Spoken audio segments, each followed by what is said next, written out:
Title IX was a landmark civil rights law. It helped create the incredible breadth of women's sports and girls' sports that we see across the country.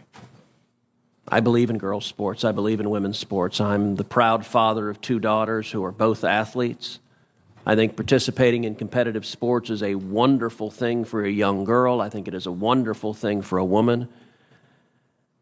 And I think, unfortunately, today's Democrat Party has decided that women's sports and girls' sports no longer matters, and they're willing to push radical legislation designed to destroy girls' sports and women's sports. Ms. Gaines, I want to thank you for your courage.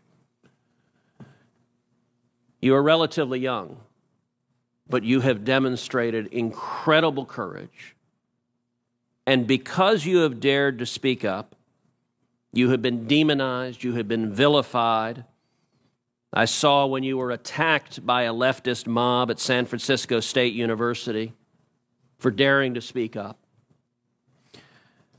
You had an incredible record as a swimmer at the University of Kentucky. You were a two-time NCAA All-American. You were a five-time SEC champion. You're an SEC record holder and a two-time Olympic trial qualifier. But yet on March 27th, 2022, something changed. Hey everyone, welcome back to Next Gen. If you're passionate about sports equality and the impact of policy on women's athletics, this video is for you. Today, we're diving into Senator Ted Cruz's defense of Title IX and his push to protect women's sports. So grab a seat, hit that subscribe button, and let's get into it. Title IX, passed in 1972, ensures equal opportunities in education and sports for women and girls. Recently, Title IX has been under fire. Senator Ted Cruz argues that it's crucial to protect women's sports. Cruz claims that current policies threaten the foundation of women's sports, particularly with the rise of transgender athletes. He believes these changes could lead to unfair competition. What does this mean for girls and women who have worked hard to compete on a level playing field?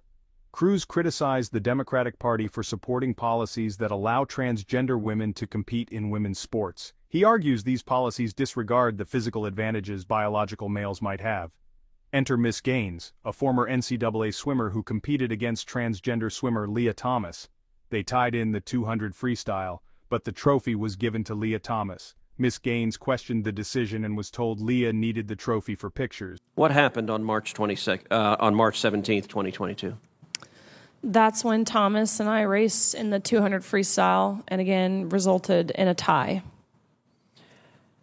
And so you tied. What was the consequence of tying? We went behind the awards podium where typically you're handed your trophy, you're marched out, you're named an All-American.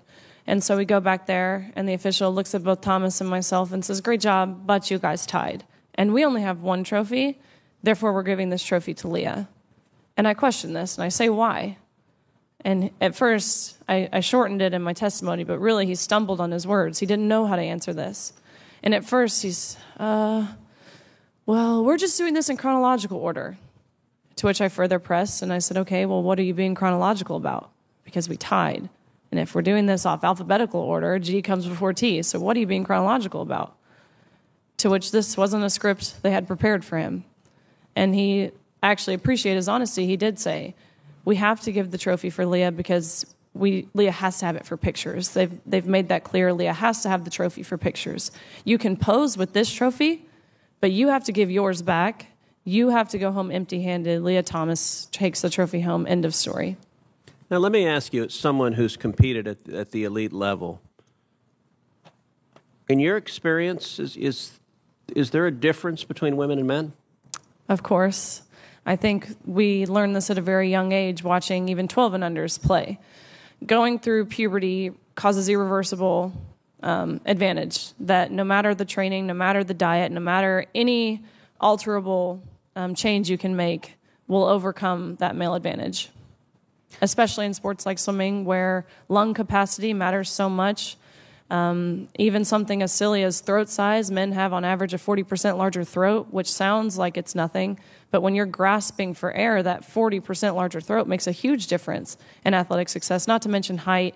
You guys know the differences. Ms. Robinson, do you agree with Ms. Gaines that there's a difference between women and men? If the question is about trans women, I'm just asking, is there a difference between women and men?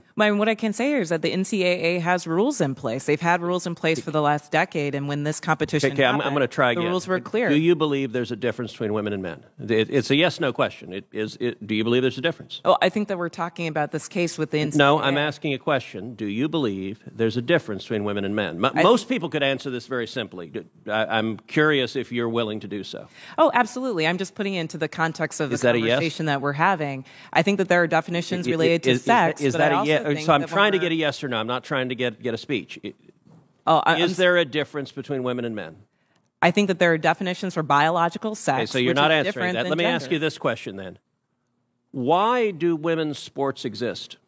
If you can't define a difference between women and men, why not abolish women's sports and just tell little girls to swim with little boys and see who wins? Oh, I'm simply saying that that sex is My different question, than gender. why and I do believe why that do women's women's sports have a great exist? value. I mean, Senator, I'll tell you right Ms. now. Robinson, please answer the question I'm asking you. Absolutely. Why do women's sports exist? I think that there are so many positive benefits to sports. But I mean, why have a we've talked separate about it here category for today. women? If there's no difference between women and men, why to have women's sports?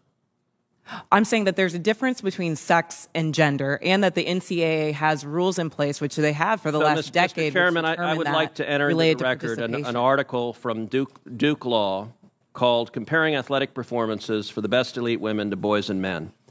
And it goes through examining in 2017 the top records for women in the world in various track and field events. So, for example, in the 100-meter, the top record for women in the world was 10.71 seconds. Now, that record for the number one woman in the world in 2017 was, in the year 2017, broken by 124 boys under 18.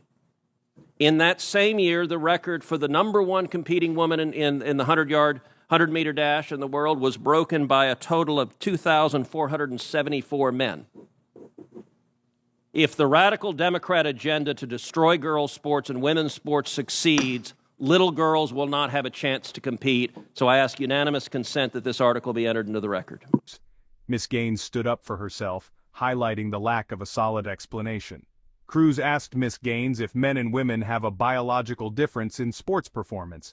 She stated that biological males have irreversible advantages, especially after puberty. Physical differences like lung capacity and height create an edge in competitive sports. These factors give male athletes a clear advantage. Cruz pressed Ms. Robinson from the NCAA on whether there's a difference between men and women in sports. Ms. Robinson sidestepped the question, but Cruz asked, why have women's sports if there's no difference? Cruz presented evidence showing that women's records are regularly broken by boys and men. The question isn't just about fairness, it's about ensuring women's accomplishments are recognized. So what do you think? Should there be a clear distinction to protect women's sports? Or is the inclusion of transgender athletes a step forward for fairness and equality? This debate is far from over. Thanks for tuning in. If you enjoyed the video, hit that Next Gen Echoes subscribe button, drop a comment, and like the video. I can't wait to hear your opinions on this hot topic. Until next time, stay informed, stay active, and take care.